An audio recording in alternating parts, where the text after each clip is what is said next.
Hi, welcome to Sherin's kitchen. இன்றைக்கி நம்ம ஷெரின்ஸ் கிச்சனில் ஒரு அருமையான ஒரு ஸ்நாக் ரெசிபி தான் பண்ண போகிறோம். என்னென்னு பார்த்தீங்கன்னா, கொண்டக்கடலை சுண்டல் பண்ண போகிறோம். அதுவும் மசாலாலாம் சேர்த்து சுண்டல் பண்ண போகிறோம். சாயங்கால நேரத்தில் இல்லை காலையில் ஒரு 11 மணி இந்த மாதிரி டைமில் பார்த்தீங்கன்னா, நம்ம ஏதாவது ஒரு ஸ்நாக் ஒன்று பண்ணுவோம். டீ வச்சுட்டு ஒரு ஸ்நாக் ஒன்று பண்ணுவோம். அந்த மாதிரி நேரத்தில் நம்ம இந்த மாதிரி ஒரு ஸ்நாக் ஒன்று பண்ணி நம்ம பசங்களுக்காக இருக்கட்டும், இல்லை வீட்டில் இருக்கவங்களுக்காக இருக்கட்டும் கொடுத்தோம்னா எல்லாரும் விரும்பி சாப்பிடுவாங்க. அந்த மாதிரியான இன்னைக்கு ஒரு சுண்டல் தான் நம்ம கிச்சனில் பண்ண போகிறோம். ரொம்ப ஈஸியான முறையில் நம்ம பண்ண போகிறோம். வாங்க அது எப்படி பண்ணலாம் அப்படிங்கிறத பார்க்கலாம். நான் வந்து கொண்டக்கடலை 1/2 கிலோ அளவுக்கு ஊற வச்சு எடுத்திருக்கேன். வெள்ளை கருப்பு 2 கொண்டக்கடலையும் ஒரே மாதிரி போட்டு ஊற வச்சுருக்கேன். இதை ஒரு குக்கரில் மாற்றிக்கலாம்.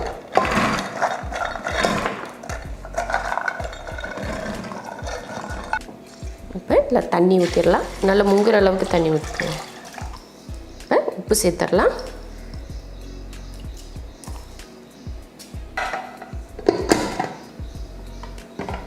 ஸ்டவ் ஆன் பண்ணி குக்கர் வச்சாச்சு. 4 விசில் விட்டு ஆஃப் பண்ணிக்கலாம். கொண்டக்கடலை வந்து வேக வச்சுட்டு வந்திருக்கேன். அது விசில் வரட்டும். அதுக்குள்ளே என்னென்னா, நம்ம வந்து 2 செடி வந்து குட்டி குட்டி இதுலேயே இருக்குது. அதை இன்னும் நட்டு வைக்கலாம். வாங்கிட்டு வந்து 1 வாரத்துக்கு மேலாச்சு. கொஞ்ச நேரம் தண்ணி ஊற்றலைனால அது வாடிடுது. அதனால் அதை மட்டும் இப்போ வந்து தொட்டியில் மாற்றி வச்சிடலான்னு சொல்லிட்டு மாமா வந்து இப்போ கார்டன் வேலையில் வந்து இறங்கிட்டாங்க. இந்த மண்ணெல்லாம் பார்த்திங்கன்னா நம்ம தொட்டிங்கெல்லாம் எடுத்துகிட்டு வரப்போ இந்த மண்ணெல்லாம் தொட்டிக்கெல்லாம் மாற்றிட்டு அதுக்கப்புறம் நம்ம இந்த கார்டன்லாம் செட் பண்ணலாம் அப்படின்றதுக்காக தான் இன்னும் அப்படியே வச்சுருக்கோம்.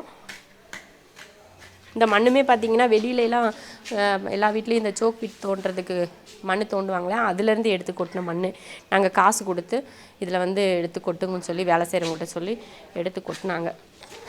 இந்த பார்த்திங்களா, நான் சொன்னேன் இல்லை, ரொம்ப குட்டி, இது தாங்கிறதில்ல, தண்ணி வேர் மட்டும்தான் இருக்குது. இதையும் பார்த்திங்கன்னா 2 ஒரே தொட்டியில் வச்சிடலாம் அப்படின்னு சொல்லிட்டு அந்த அதில் கொட்டி கலந்து அந்த மண்ணோடு அள்ளிந்தாங்க உரத்தையும் சேர்த்து போட்டு கலந்துருங்க. கொட்டுங்க கொட்டிருங்க எல்லாத்தையும். அப்போ மண்ணோடு சேர்ந்து கலந்து நிறைய மண் போட வேணாம், கம்மி போடுங்க. ஏன்னா வீட்டுக்குள்ளே தானே வைக்கிறோம். இந்த தொட்டி நாங்கள் வாங்குறப்ப பார்த்திங்கன்னா 720 ரூபாய்க்கு வாங்கிட்டு வந்தேன். இது எப்போ வாங்கினதுன்னா, ஒரு டைம் கூட நான் வெள்ளை கலர் தொட்டியெல்லாம் வாங்கி அதெல்லாம் வச்சுருந்தேன் பார்த்திங்களா. அப்போ 4 மாதத்துக்கு முன்னாடி பார்த்திங்கன்னா ஒரு 4 தொட்டி வாங்கிட்டு வந்தேன். அப்போ இது 720 ரூபா. இப்போ போய் வாங்கினேன் இது 840 ரூபான்னு சொல்லிட்டு இப்போ 4 தொட்டி வாங்கிட்டு வந்தோம் 840 ரூபா. அதுங்களையும் பார்த்திங்கன்னா எவ்வளோ விலை ஏறிடுச்சு. ஆமாம், ஒவ்வொரு கடைக்கு ஒவ்வொரு மாதிரி. அப்போ கேரளாலெலாம் போனோம், இந்த மாதிரி தொட்டி இருந்துச்சு. இறங்கி பார்க்கலான்னா இவங்க காரை நிறுத்த மாட்டேன்னு சொல்லிட்டாங்க. ஆமாம், கொஞ்சம் உரத்தையும் போட்டுக்குங்க மாமா கையோட. நான் சொன்னேன் இவர்கிட்ட ஒரு ஐடியாவாக நிறைய நர்சரியெல்லாம் சூப்பராக இருந்துச்சு.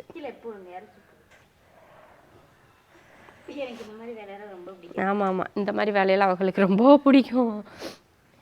நிறைய மண்ணை போட்டு கலக்கி விட்டிங்களா? மண்ணாத்தான் இருக்குது. இரு செடி போட்டுக்கலாம். இந்தாங்க 2 ஒரே தொட்டில் வச்சுருங்க மாமா.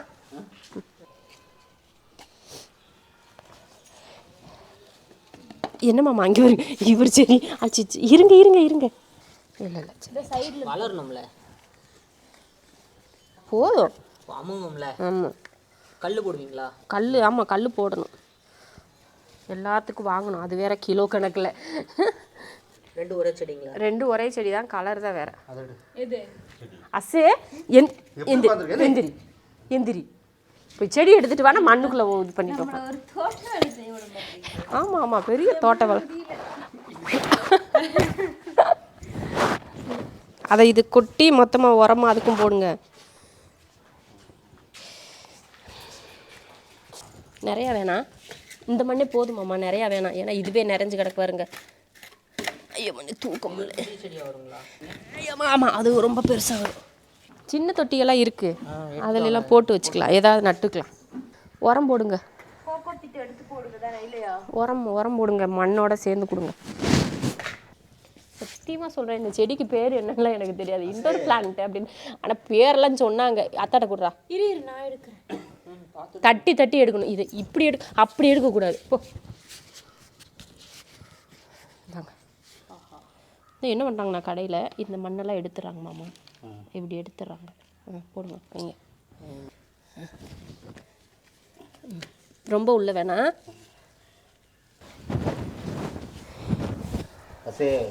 போதும்.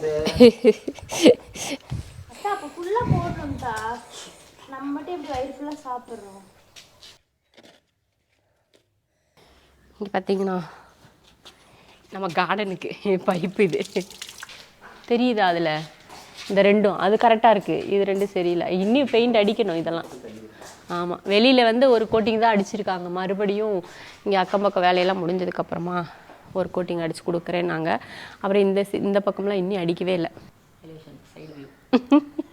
எலிவேஷன் சைடு வியூவாக வந்துங்க. அந்த மேலே இருக்க தண்ணி பைப்பு அங்கே வந்து மேலே அந்த பால்கனியோட மொட்டை மாடி இருக்குது பார்த்திங்களா, அதுலேருந்து தண்ணி வந்து இந்த கார்டனில் விழுந்து தான் இங்கே அந்த வாசல் பூரா போர்ட்டிக்கோ ஃபுல்லுமே மண்ணாகிறது. அதனால் என்ன பண்ணோம், இந்த பைப்பு எங்களுக்கு கொடுத்து அந்த தண்ணி வெளியில் போகிற மாதிரி பண்ணிடுங்கன்னு சொல்லிட்டு அந்த பைப்பு வந்து வெளியில் விட்டாச்சு. நம்ம வீட்டில் இப்போ வருங்க எலுமிச்சை மரம் முளைக்குது. இங்கே ஒன்று, இந்த அங்கே ஒரு எலுமிச்சை. இந்த குருவி காக்கா இதான் இல்லை இல்லையா இரு, நான் எலுமிச்சைன்னு சொல்லி தப்பாக நினச்சிட்டேன். அது எலுமிச்சம் கிடையாது, ஏதோ ஒரு வளருது, அது என்னன்னு தெரியல. சரி அவ்வளோதான், நம்ம செடியெல்லாம் வச்சாச்சு. மாமா வீட்டுக்குள்ளே கொண்டு இல்லாமல் இங்கே இருக்குவா,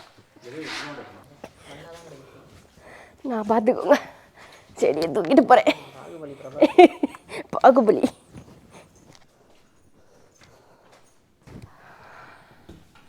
ஆமாம், செடியெல்லாம் வச்சாச்சு. இந்த செடியெல்லாம் பார்த்திங்கன்னா பால்கனிக்கு போகிறது தான். நம்ம இன்னும் குடி வராததுனால அது கீழே வச்சுருக்கோம். வந்ததுக்கப்புறம் எல்லாத்தையும் தூக்கிட்டு போய் மேலே வச்சுக்கலாம்.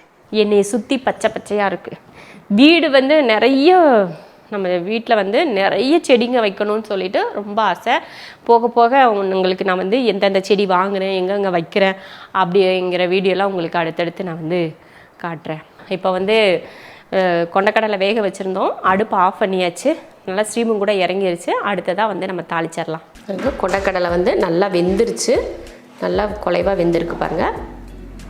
இப்போ தண்ணியை வடிச்சுக்கலாம். வடிச்சிட்டு நம்ம தாளிச்சிடலாம். சுண்டல் தாளிக்கிறதுக்கு மசாலா வறுத்து எடுத்துக்கலாம். முதல்ல 1 ஸ்பூன் அளவுக்கு கடலைப்பருப்பு போட்டு வறுத்துக்கலாம். பருப்பு வந்து கொஞ்சம் வறுத்ததுக்கப்புறம் 1 ஸ்பூன் அளவுக்கு மல்லி, 2 வரமிளகாய், கொஞ்சமாக கருவேப்பிலை, இதையும் வறுத்துக்கலாம். இதை நல்லா வறுத்தாச்சு. இப்போ அடுப்பை ஆஃப் பண்ணிடலாம்.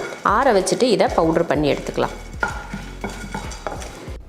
மசாலா வறுத்தது நல்லா ஆறிடுச்சு. இப்போ பவுட்ரு பண்ணிக்கலாம்.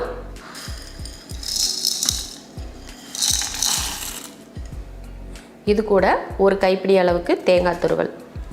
இப்போ இதை கொரகொரப்பாக அரைச்சி எடுத்துடலாம். தண்ணியெல்லாம் ஊற்ற வேணாம், பவுட்ரு போல் அரைச்சி எடுத்துக்கலாம். மசாலா வந்து அரைச்சி எடுத்தாச்சு. இதே போல் கொரகொரப்பாக இருக்கிற மாதிரி அரைச்சி எடுத்துக்கணும். இப்போ நம்ம தாளித்து விட்டுறலாம். ஸ்டவ் ஆன் பண்ணி கடாயை வச்சுட்டு அதில் எண்ணெய் காஞ்சதுமே கொஞ்சம் கடுகுளுந்து, கடுகு பொரிஞ்சதுமே கொஞ்சம் கருவேப்பிலை, அடுத்து ஒரு பெரிய வெங்காயம்,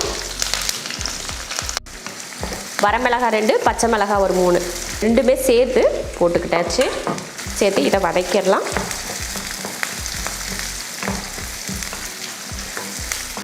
வெங்காயம் ஓரளவுக்கு வதங்கினதுக்கப்புறம் பெருங்காயத்தூள், அடுத்து சுண்டல் சேர்த்துக்கலாம். இப்போ வறுத்து பவுட்ரு பண்ணி வச்சோலையே அதையும் இது கூட சேர்த்துட்டு அதுக்கப்புறம் கொஞ்சம் மல்லித்தலை தூவிட்டு இப்போ கிளறிக்கலாம்.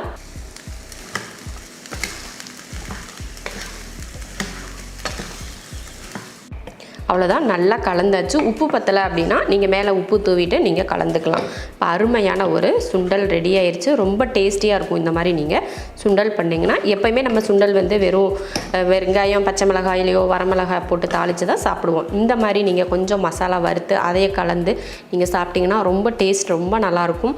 இதே மெத்தடில் நீங்களும் சுண்டல் செஞ்சு பார்த்துட்டு எப்படி இருக்குன்னு சொல்லிட்டு கமெண்ட்டில் சொல்லுங்கள்.